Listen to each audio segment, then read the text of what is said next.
घातांक जिसे पावर का नाम दिया गया है। पावर के बारे में आपने पहले से ही पढ़ा हुआ है। 10 की घात के रूप में संख्याओं का लिखना घात कहलाता है। मैं एक एग्जाम्पल के द्वारा बताना चाह रहा हूँ कि घातांक के प्रश्नों को किस प्रकार से हल किया जाता है। जैसे एक संख्या लिखी है मैंने, इकाई, दहाई, सैकड़ा, हजार, 10,000, लाख, 1,00,000 है। इसे मैं यदि गुणनखंड में करूं 10 इंटू 10 इंटू 10 इंटू 10, 10 की पावर 1 2 3 4 5, इस संख्या को मैं लिख सकता हूं 10 की पावर 5 शॉर्ट रूप में लिख सकता हूं। जो नीचे लिखा होता है उसे कहते हैं घात, आधार, और इसे कहते हैं घात, पावर। यदि मैं 1,00,000 वाली संख्या को घात के रूप में लिखूं तो इसे लिख सकता हूं 10 की घात 5।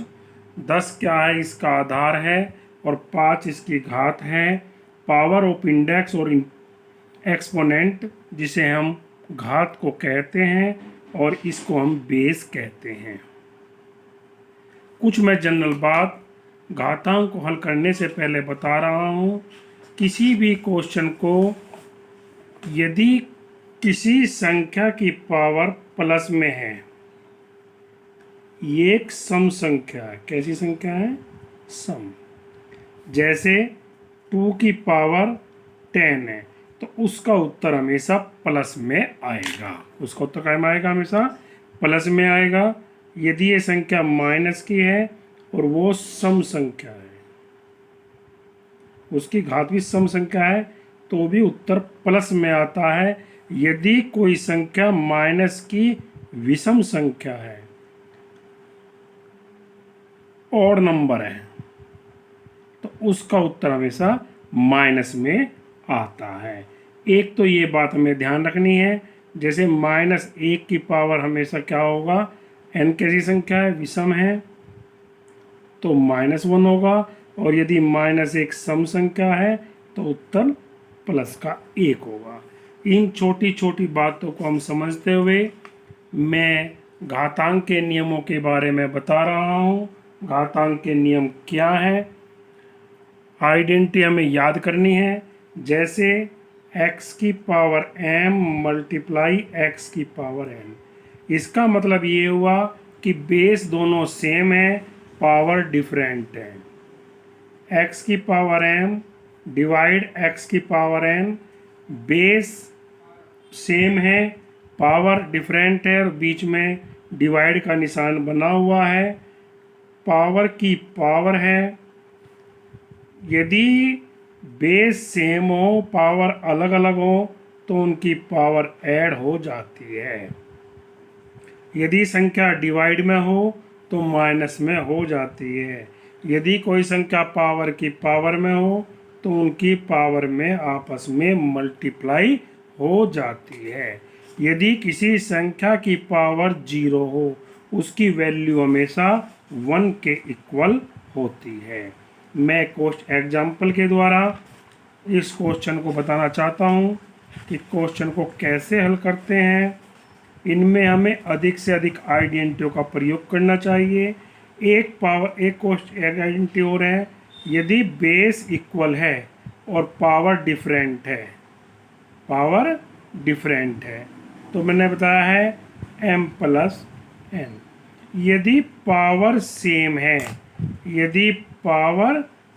है और बेस अलग अलग हैं तो बेस की मल्टीप्लाई हो जाती है, a मल्टीप्लाई b की पावर n।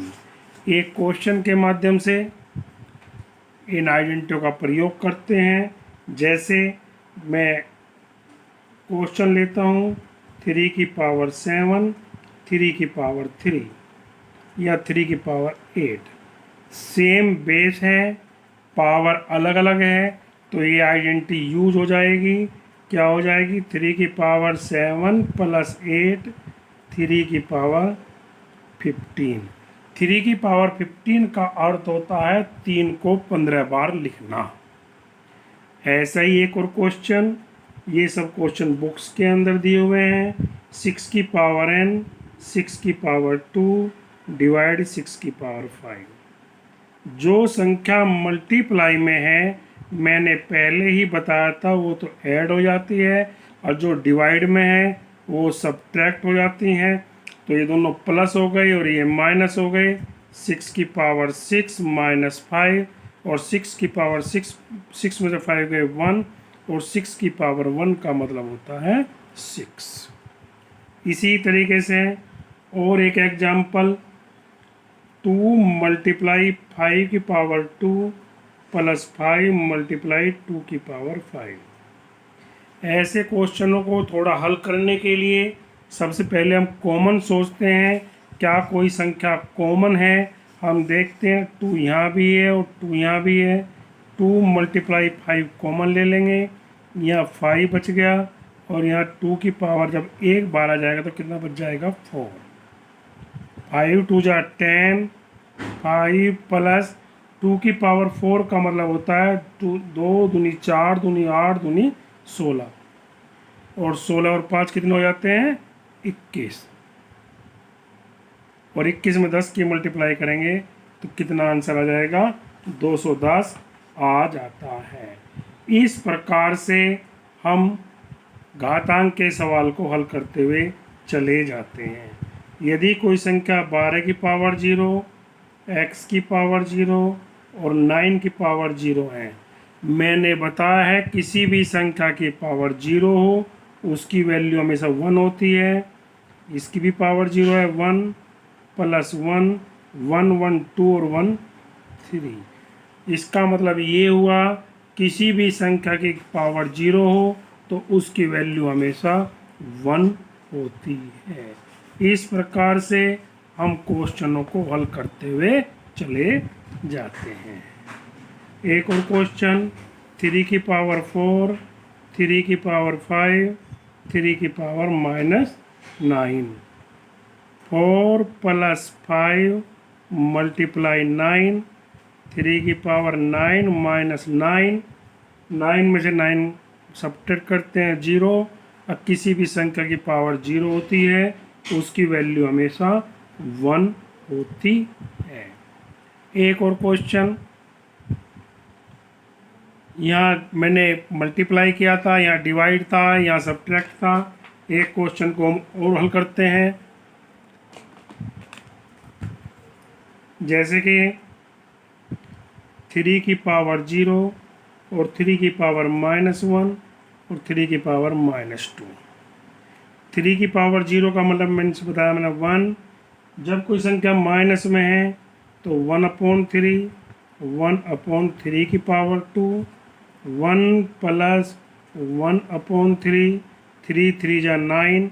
हम क्वेश्चन को 9 एलसीएम ले लेंगे, 9 1 जा 9।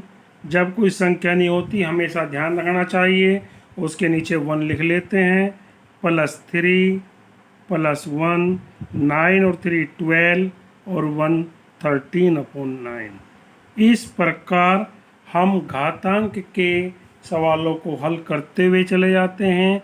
आपकी अभ्यास पुस्तिका के अंदर जितने भी क्वेश्चन हैं सूत्रों का प्रयोग करते हुए, आइडेंटिटी का प्रयोग करते हुए हल करते रहना है।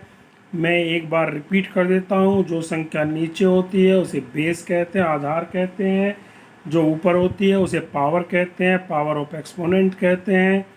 थोड़ा चिन्हों का हमको ध्यान रखना है। यदि किसी भी संख्या का ओड नंबर है तो आंसर हमेशा, यदि माइनस में है तो माइनस में आएगा और प्लस में है तो प्लस में आएगा। इस प्रकार से आइडेंटिटी का प्रयोग करते हुए क्वेश्चनों को हमें लगातार हल करना है। जो क्वेश्चन समझ में नहीं आता है वह कमेंट बॉक्स में लिख देना है, जिससे कि मैं अगली वीडियो में उसे भी समझा सकूं। मेरे चैनल को सब्सक्राइब कर लेना।